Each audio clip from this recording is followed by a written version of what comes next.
शिरूर लोकसभेची निवडणूक अतिशय चुरशीची बनलेली असताना प्रचाराचा आता शेवटचा टप्पा आहे आणि महायुतीचे उमेदवार शिवाजी आढळराव पाटील यांच्यासाठी उपमुख्यमंत्री अजित पवारांनी मोठी ताकद लावली आहे। गेली 3 दिवस ते या ठिकाणी या मतदारसंघामध्ये ठाण मांडून आहेत। आता आपल्यासोबत उमेदवार आहेत। दादा, प्रचाराचा हा शेवटचा टप्पा आहे, मोठा प्रतिसाद मिळताना दिसतोय, काय आता अपेक्षित आहे पुढच्या 2 दिवसामध्ये? 2 दिवसामध्ये नाही, 13 तारखेला अपेक्षित आहे। जनता भरभरून मतदान करतील महायुतीला आणि घड्याळाला मतदान करतील अशी प्रचंड लोकांमध्ये उत्सुकता निर्माण झालेली आहे।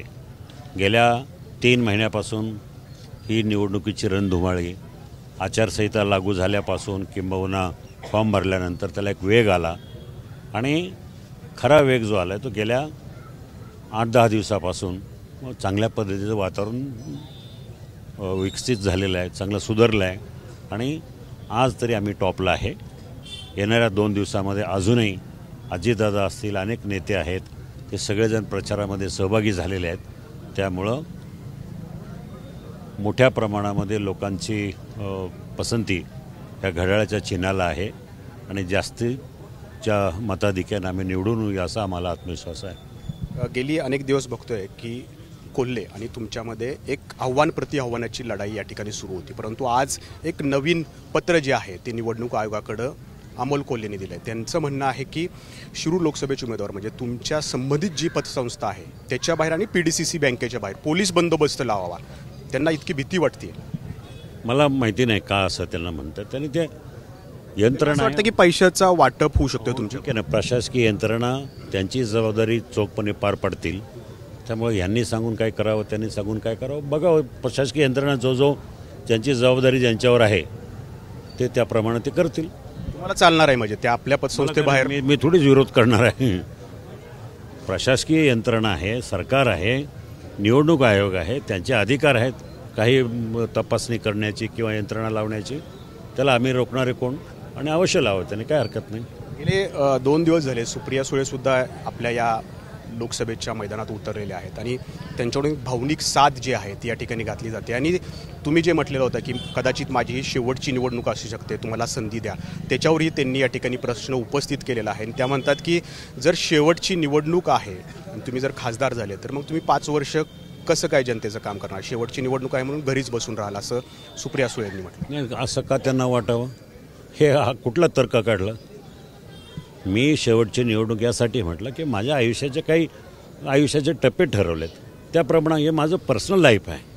त्याने सुप्रिया सुळेंनी, अमोल कोल्हेंनी त्याच्यामध्ये ना खुपसाचं काही कारण नाही।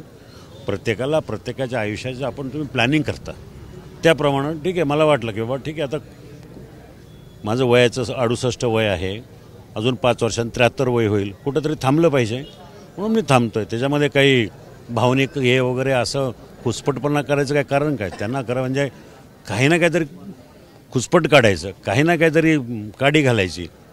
मी प्रामाणिकपणे प्रांजळपणे म्हणालो की नाही, मला आता 5 निवडणुका लढल्यानंतर अजून किती लढायचं, हा माझा वैयक्तिक विषय आहे ना। बरोबर, जसं तुमचा हा मुद्दा आहे की शेवटची निवडणूक, तसंच अमोल कोल्हे आज या ठिकाणी म्हणालेत की पुढची 5 वर्ष मी मालिकांना ब्रेक देणार आहे। तो त्यांचा प्रश्न आहे, त्याच्यात मी काय बोलू शकतो? त्यांनी काय बोलायचं? नाही, मागच्या वेळी काय बोललं ते मला नाही सांगायचं। हां, तर त्यांनी त्यांचा विषय आहे, तो मला त्यांच्या विषयावर काय बोलायचं नाही। तुम्हाला आठवतं आहे वडू तुळापूरची शपथ, छत्रपती शिवरायांची शपथ, छत्रपती संभाजी महाराजांची शपथ घेऊन सांगतो की मी निवडून आल्यानंतर मालिका विश्वासाला रामराम करेल आणि लोकांची सेवा करेल, असं त्यांचं वक्तव्य आहे। ती क्लिप व्हायरल होते, त्याच्यावरून तुम्ही बघा। मला वाटतंय ते सोडतील मालिका? मालिका नाही करणार, महानाट्य करणार। आता ते नाटकच करतायत ना, अजून काय करतायत? महानाट्य चालू आहे, त्याच्या आयुष्यामध्ये जो प्रकार चालू आहे तो महानाट्याचाच आहे, बाकी काय।